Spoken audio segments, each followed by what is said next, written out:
அத்தியாயம் 19. என் குரல் அதுவல்ல. வைகோ. இவரை பற்றி சில வார்த்தைகள் பேசிவிட்டு மேற்கொண்டு புலன் விசாரணையின் பாதையில் திரும்பிச் செல்லலாம். ராஜீவ்காந்தி படுகொலை வழக்கு விசாரணைகளின் போது பல சமயம் இவரை விசாரிக்க வேண்டும் என்று நான் திரும்ப திரும்ப வலியுறுத்தியிருக்கிறேன். அதற்கான அவசியங்கள், காரணங்கள் அனைத்தையும் கார்த்திகேயன் அவர்களிடம் விளக்கிச் சொல்லியிருக்கிறேன். ஆனால் விடுதலை புலிகள் அவர்கள் சம்பந்தமுடைய மற்ற பல தமிழ்நாட்டு சாதாரண மனிதர்களை விசாரிக்க எனக்கு அனுமதி கிடைத்ததே தவிர தமிழக அரசியல்வாதிகள் யாரையும் விசாரிக்க எனக்கு தொடர்ந்து அனுமதி மறுக்கப்பட்டு கொண்டேதான் வந்தது. இதற்கான எளிய காரணங்கள் எனக்கு புரியாமல் இல்லை. ஆனால் அவர் உயரதிகாரி. என்னால் கேட்டு பார்க்க மட்டுமே முடியும். வாதாடலாம். ஆனால் முடிவு, தீர்மானம் அவருடையது. என்ன செய்ய முடியும்? ஆந்திர கடலோர பகுதியில் ஒரு சமயம் பிடிக்கப்பட்ட விடுதலை புலிகளின் கப்பல் ஒன்று தொடர்பான வழக்கு சிபிஐ வசம் வந்தபோது மனமுவந்து விசாரணைக்கு எடுத்துக்கொண்டவர் அதே போன்ற இன்னொரு விடுதலை புலிகளின் கப்பல் தமிழக கடற்பகுதியில் பிடிப்பட்ட போது விட்டுவிடலாம், மாநில போலீஸ் பார்த்து கொள்ளட்டும் என்று சொன்னார். தமிழக அரசை, தமிழக அரசியல்வாதிகளை தர்ம சங்கடத்துக்கு உள்ளாக்க வேண்டாம் என்கிற அவரது கொள்கை எனக்கு புரியாமல் இல்லை.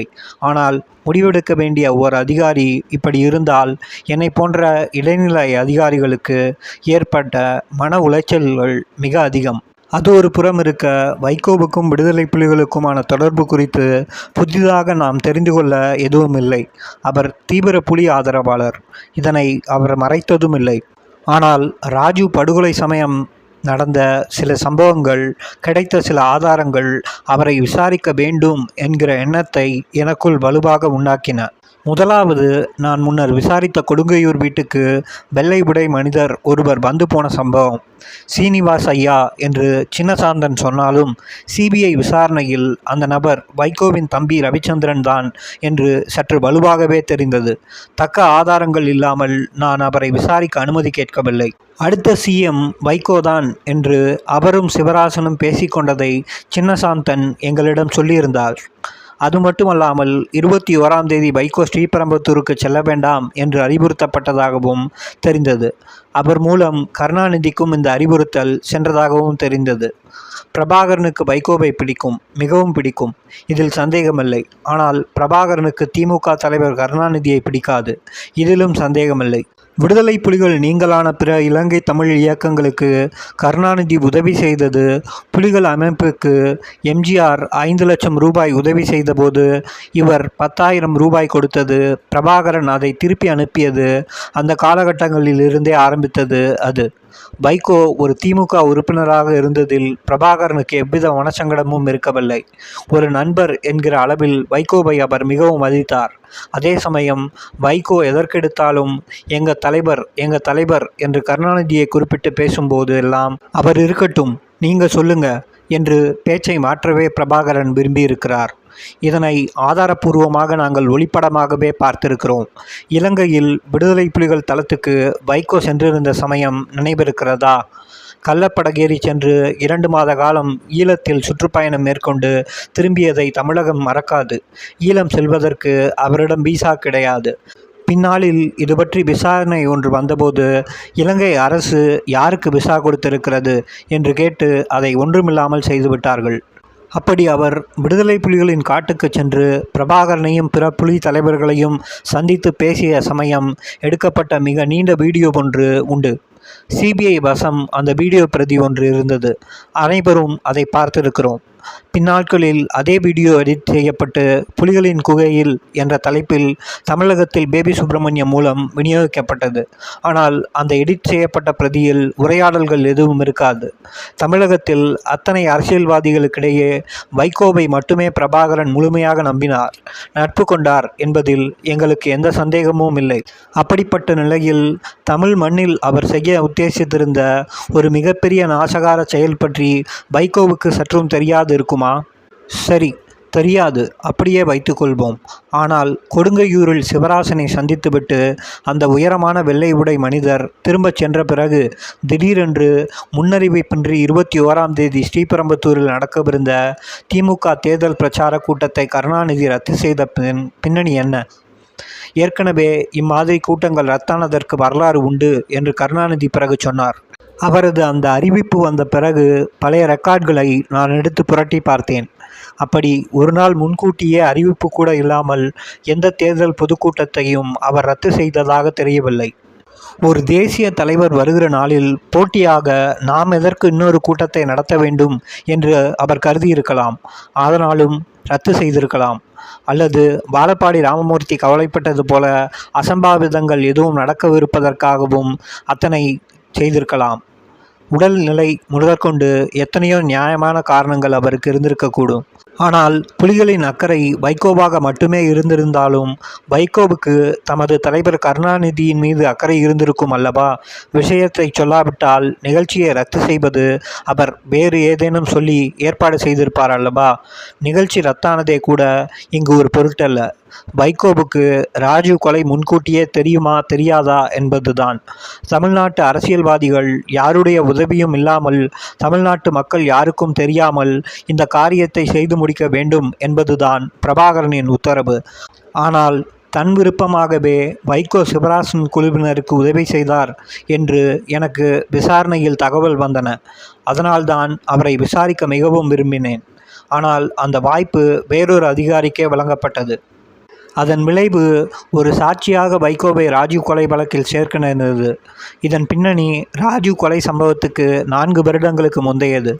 1987 ஜூலை மாதம் இந்திய பிரதமர் ராஜீவை சந்திக்க யாழ்ப்பாணத்திலிருந்து புதுடெல்லி வந்திருந்த பிரபாகரன், இந்திய உளவுத்துறை அதிகாரிகளே அவரை அழைத்து வந்திருந்தார்கள். புதுடெல்லியில் அசோகா ஹோட்டலில் அவர் அப்போது தங்க வைக்கப்பட்டார். கையெழுத்தாக இருந்த இந்திய இலங்கை அமைதி ஒப்பந்தத்துக்கு பிரபாகரனின் சம்மதத்தை பெறுவதுதான் அந்த பயண ஏற்பாட்டின் குறிக்கோள். அதன்படி பிரபாகரன் ராஜீவ் சந்திப்பு நடைபெற்றது. இந்திய இலங்கை அமைதி ஒப்பந்தம் குறித்து ராஜீவும் அவரது அமைச்சரவை சகாக்கள் சிலரும் பிரபாகரனுக்கு விளக்கிச் சொன்னார்கள். ஆனால் பிரபாகரனுக்கு அந்த உடன்பாட்டில் விருப்பமில்லை. அது இலங்கை தமிழர் நலனுக்கு புறம்பாக செயல்படக்கூடும் என்று அவர் கருதினார். உடன்பாட்டை ஒப்புக்கொள்ளாமல் அவர் அசோகா ஹோட்டலுக்கு திரும்பிய சமயம் அவரை சந்திக்க வைகோ அங்கு வந்தார். ஆனால் பிரபாகரனை சந்தித்து பேச வைகோவை அப்போது உளவுத்துறை அதிகாரிகள் அனுமதிக்கவில்லை. ஹோட்டல் லாபியில் இருந்தபடி டெலிஃபோனில் வேண்டுமானால் பேசலாம் என்று சொன்னார்கள். அப்படி இன்டர்காமில் பேசிய போது பிரபாகரன், ராஜீவ் எங்கள் முதுகில் குத்திவிட்டார், நான் சைனைடு குப்பியை கடித்து இறந்து விடலாம் என்றே நினைத்தேன் என்று கூறியதாக பிறகு வைகோ பல பொதுக்கூடங்களில் பத்திரிகைகளிலும் குறிப்பிட்டார். Prabhakaran thought of committing suicide என்று அவர் பேசிய வீடியோக்கள் டேப் மற்றும் பத்திரிகை செய்திகளை காண்பித்து அவரை விசாரணை செய்த அந்த அதிகாரி அதை கொண்டே அவரை ராஜீவ் கொலை வழக்கில் ஒரு சாட்சியாகவும் சேர்க்கவும் வகை செய்தார். தடா நீதிமன்றத்தில் வைகோ சாட்சி சொல்ல வந்தார். அவர் 250வது சாட்சி. விசாரணையின் போது நான் அப்படி பேசவே இல்லை, வீடியோவில் இருப்பது நான்தான், ஆனால் அந்த குரல் என்னுடையதில்லை என்று வாக்குமூலம் அளித்தார். ராஜீவ் கொலை விசாரணையை பொறுத்த அளவில் வைகோதான் முதல் ஹாஸ்டல் விட்னஸ். பிறகு தடா கோர்ட் அனுமதி பெற்று அந்த குறிப்பிட்ட வீடியோ கேசட்டை பரிசோதனைக்கு அனுப்பினோம். அந்த குரல் வைகோவினுடையதுதான் என்பது தெள்ள தெளிவாக நிரூபணமானது. ஆனாலும் அவர் மீது மேல் நடவடிக்கை எதுவும் எடுக்கப்படவில்லை. எங்களுக்கு மேல் விசாரணை அனுமதி அளித்த வேண்டிய கார்த்திகேயன் அதை கண்டுகொள்ளாமல் விட்டது ஏன் என்பது புரியாத புதிர். ராஜீவ்காந்தி கொலை வழக்கை பொறுத்தவரை மரகதம் சந்திரசேகர் தொடங்கி வைகோ, கருணாநிதி வரை அத்தனை அரசியல்வாதிகளிடமும் நிகழ்த்தப்பட்ட மேலதிகாரிகளின் விசாரணை மிகவும் மேம்போக்காக அமைந்துவிட்டதில் தனிப்பட்ட முறையில் எனக்கு வருத்தமும் உண்டு. இன்னும் ஆழமான விரிவான விசாரணைகள் மேற்கொள்ளப்பட்டிருக்க வேண்டும் என்கிற ஆதங்கம் என்னை போல் அந்த விசாரணையில் ஈடுபட்ட வேறு பல சிபிஐ புலனாய்வு அதிகாரிகளுக்கும் உண்டு. அந்த விசாரணையை இப்போதும் மேற்கொள்ள முடியும். மரகதம் சந்திரசேகர் ஒருவரை தவிர மற்ற அனைவரும் நலமாகவே உள்ளனர். அத்தியாயம் முற்று. அத்தியாயம் 20. யாருக்கு யார் உளவாளி? இந்திய ஜனநாயகத்தை வழிநடத்தும் அரசியல் சாசன சட்டம் தேர்தலுக்கென்று சிறப்பு விதிமுறைகள் பலவற்றை வகுத்து தந்திருக்கிறது. மிக நுணுக்கமான அனைத்து விதமான பிரச்சனைகளின் சாத்தியங்களையும் யோசித்து ஆலோசித்து ஒவ்வொரு பிரச்சனைக்கும் உரிய தீர்வுகளை அது நமக்கு தருகிறது. அதன் அடிப்படையில்தான் சுதந்திர இந்தியாவில் இதுநாள் வரையில் தேர்தல்கள் நடத்தப்பட்டு வந்திருக்கின்றன. ஒரு வேட்பாளர் உடல்நலக் குறைவினாலோ எதிர்பாரா விதங்களாலோ தேர்தல் சமயத்தில் இறந்து போவாரேயானால் அவர் போட்டியிடும் தொகுதி மட்டும் தேர்தலை தள்ளி வைக்க சொல்லி சட்டம் சொல்கிறது. ஆனால் ராஜீவ்காந்தி படுகொலை செய்யப்பட்ட சமயம் நமது நாட்டில் நடந்தது என்ன? 3 கட்ட பொதுத் தேர்தல் திட்டமிடப்பட்டு முதல் கட்ட தேர்தல் மட்டுமே முடிவடைந்திருந்த சமயம் அது. மே 23 மற்றும் 26ஆம் தேதிகளில் 2ஆம் 3ஆம் கட்ட தேர்தல்கள் நடக்கவிருந்த சமயத்தில்தான் 21ஆம் தேதி ராஜீவ்காந்தி கொல்லப்படுகிறார். ஒரு மாபெரும் ஜனநாயக தேசத்தின் மக்கள் தமது அடுத்த தலைவராக யார் வர வேண்டும் என்று தீர்ப்பளிக்க தயாராகி கொண்டிருந்த சமயத்தில் திட்டமிட்டு மக்களின் விருப்பம் நிறைவேறிவிடக்கூடாது என்னும் எண்ணத்துடன் ஒரு சதிச்செயல் மேற்கொள்ளப்பட்டு குறிப்பிட்ட தலைவர் படுகொலை செய்யப்பட்டதால் அவர் போட்டியிடும் தொகுதியில் மட்டுமல்லாமல் தேர்தல் நடக்க வேண்டிய அனைத்து தொகுதிகளிலும் அது தள்ளி வைக்கப்படுகிறது. அது அந்த சமயத்தின் அவசியமாக கருதப்பட்டு அரசியல் சாசன சட்டப்பிரிவு 324 படி அந்த நடவடிக்கையை அன்றைய தேர்தல் கமிஷனர் TN சேஷன் எடுத்தார். படுகொலை சம்பவம் நடைபெற்ற தினத்துக்கு மறுநாளே, அதாவது மே 22ஆம் தேதி TN சேஷன் இந்த அறிவிப்பை வெளியிடுகிறார். தேர்தல் ஒத்திவைப்பு. சுதந்திர இந்தியாவில் அப்படி ஒரு சம்பவம் நடந்தது அதுவே முதல் முறை. அத்தனை பரபரப்பான குழப்பங்கள் மிகுந்த கொந்தளிப்புகள் மிகுந்த நேரத்தில் அன்றைய பாரத பிரதமர் சந்திரசேகர் தமது CCPAவை கூட்டினார். Committee of cabinet affair and political affair. தேசத்தின் மிக உயர்ந்த அதிமுக்கியத்துவம் வாய்ந்த கமிட்டி அது. அந்த கூட்டத்தில் கலந்து கொண்ட முக்கியஸ்தர்கள் சிலர் அப்போதைய IB தலைவராக இருந்த MK நாராயணன், உளவு அமைப்பின் தலைவரான GS பாஜ்பாய், மத்திய வர்க்கத்துறை அமைச்சர் சுப்பிரமணிய சுவாமி. CCPAவின் அந்த அவசர கூட்டத்தில் பிரதமர் சந்திரசேகர் உளவு அமைப்புகளின் தலைவர் இருவரிடமும் இந்த படுகொலைக்கு காரணமானவர்கள் யார், உளவுத்துறை என்ன செய்திருக்கிறது, உங்கள் ரிப்போர்ட் என்ன என்று கேட்டார். உளவுத்துறை தலைவர் பதில் சொல்வதற்கு முன்னால் முந்திக்கொண்டு சுப்பிரமணிய சுவாமி, சந்தேகமில்லாமல் விடுதலை புலிகள்தான் இதனை செய்திருக்க வேண்டும் என்று அடித்து சொன்னார். அது அவரது யூகமா, கணிப்பா, கைவசம் அப்போதே ஏதேனும் ஆதாரம் வைத்திருந்தாரா என்பதெல்லாம் இங்கு முக்கியமே இல்லை. சம்பவம் நடந்த மறுநாள் காலை சுப்பிரமணிய சுவாமி பிரதமரிடம் ஆணித்தரமாக ஒரு விஷயத்தை சொல்கிறார். அது உண்மை என்று அப்படியே ஏற்றுக்கொள்ள வேண்டிய அவசியமில்லை என்றாலும் ஓர் உளவுத்துறை தலைவர் அதனை மறுக்க விரும்பினால் எத்தகைய வலுவான ஆதாரங்களுடன் செய்ய வேண்டும். ஆனால் நடந்ததை எண்ணினால் சிரிப்புதான் வருகிறது. நோ, நிச்சயமாக அதனை விடுதலை புலிகள் செய்திருக்கவே முடியாது. அவர்கள் செய்யவில்லை என்பது எனக்கு உறுதியாக தெரியும் என்று உடனே குறுக்கிட்டு பேசிய தலைவர் பாஜ்பாய் அதற்கு சொன்ன காரணம்தான் வினோதமானது. I have a mole in LTTE. I am sure it was not done by LTTE. பிரதமர் சந்திரசேகருக்கே அது வியப்பளித்திருக்கக்கூடிய விஷயம்தான். ராவுக்கு விடுதலை புலிகள் அமைப்புக்குள் ஓர் ஒற்றனா? யார் அது? தலைவர் நிதானமாக சொன்னார். என் உளவாளியின் பெயர் கிட்டு. விடுதலை புலிகள் அமைப்பில் மிக மூத்த உறுப்பினரும் பிரபாகரனுக்கு வழக்கரம் போல் செயல்பட்டு கொண்டிருந்தவரும் அன்றைய தேதியில் லண்டனில் உட்கார்ந்து கொண்டு புலிகள் இயக்கம் ராஜீவை கொல்லவில்லை என்று அறிக்கை விட்டு கொண்டிருந்தவருமான கிட்டுபையா இவர் சொல்கிறார். ஆம், சந்தேகமில்லை, கிட்டுதான் ராபின் உளவாளி. அவர் சொன்னால் சரியாகத்தான் இருக்கும். படிப்பறிவில்லாத ஒரு சாதாரண பொதுஜனம் கூட கேட்ட மாத்திரத்தில் சிரிக்கக்கூடிய இப்படி ஒரு பதிலை சொன்னவர் இந்தியாவின் உளவுத்துறை தலைவர். CCPA கூட்டத்தில் ராபின் தலைவர் இப்படி பேசினார் என்கிற செய்தியை சுப்பிரமணிய சுவாமி எழுதிய ராஜீவ் படுகொலை குறித்த புத்தகத்தில் கண்டபோது அதிர்ந்து போனேன். இது நான் நேரடியாக பார்த்த சம்பவம் கிடையாது. சுவாமியின் புத்தகத்தில் வாசித்ததுதான். ஆனால் புலனாய்வுக்காக கொழும்பு சென்ற SIT அதிகாரிகளை பணியாற்ற விடாமல் பாதியில் திரும்ப அழைத்தது இதே தலைவர் பாஜ்பாய் தான். அது எனக்கு வெகு நன்றாக தெரியும். கிட்டு ஒரு திட்டம் போட்டு அது மிக துல்லியமாக பழித்திருக்கிறது என்பதுதான் இதன் பொருள். அதாவது தான் சொல்கிற எதுவானாலும் அதை இந்திய உளவுத்துறை தலைவர் அப்படியே நம்பி ஏற்றுக்கொள்ளும் அளவுக்கு அவர் தயார் செய்து வைத்திருக்கிறார் என்பதுதானே இதன் அர்த்தம். கிட்டுவை தன் உளவாளி என்று பாஜ்பாய் சொன்னதில் இருந்த குழந்தைத்தனம் அவருக்கே ஒரு சில தினங்களில் வெட்கம் உண்டாக்கியிருக்கும். ஏனெனில் ஹரிபாபுவின் புகைப்படங்களை வைத்துக்கொண்டு நாங்கள் ஹரிபாபுவின் வீடு, சுபாஷ் சுந்தரம், பாக்யநாதன் என்று நகரத் தொடங்கிய போதே இது கண்டிப்பாக விடுதலை புலிகளின் வேலைதான் என்பதை அறிந்துவிட்டோம்.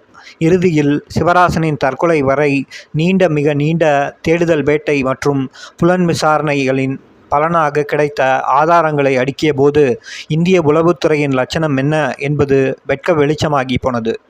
இதில் வேதனைக்குரிய விஷயம் என்னவென்றால், அந்த 22ஆம் தேதி அவசர கூட்டம் முடிந்ததற்கு ஒரு வாரம் கழித்து, அதாவது மே 30ஆம் தேதி அன்று அதே CCPAவின் இன்னொரு கூட்டம் பிரதமர் அலுவலகத்தில் நடந்தது.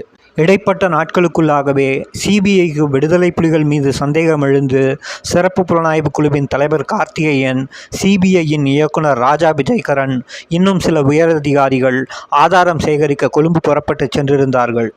அவர்கள் கொழும்பு புறப்பட்டு சென்றதில் ரா தலைவருக்கு கடும் கோபம். சிறப்பு புலனாய்வு குழு அவசரப்பட்டு ஒரு முன் தீர்மானத்துக்கு வந்து விடுதலை புலிகள்தான் காரணம் என்று முடிவு செய்து கொண்டு விசாரணையை தொடங்கியிருக்கிறார்கள். புலனாய்வு நிச்சயம் சரியாக நடக்க வாய்ப்பில்லை என்று அந்த கூட்டத்தில் அவர் பேசியிருக்கிறார். அதன் தொடர்ச்சியாக பிரதமர் அலுவலகத்திலிருந்து சிபிஐக்கு ஓர் அவசர தகவல் வந்தது.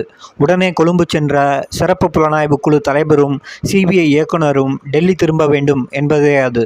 இதை பார்த்து நாங்கள் அதிர்ச்சி அடைந்தோம். சிறப்பு புலனாய்வு குழுவின் பணிகளுக்கு முட்டுக்கட்டை போடுவதுதான் ராபின் பணியா? என்ன நடக்கிறது நமது உளவுத்துறையில்? ஒன்றும் புரியவில்லை. இந்தியாவின் வெளிவிவகாரம் தொடர்பான அனைத்து விஷயங்களையும் தீர்மானிப்பது ராதான். குறிப்பாக ராஜீவ் பிரதமராக இருந்த சமயத்தில் இந்திய இலங்கை ஒப்பந்தத்தை வடிவமைத்ததிலும் அதனை செயல்படுத்த வலியுறுத்தி அதற்கான அனைத்து ஏற்பாடுகளை செய்ததும் அவர்கள்தான். தொடக்கத்திலிருந்தே விடுதலை புலிகளை குறைத்து மதிப்பிட்டு வந்த அமைப்பு ரா.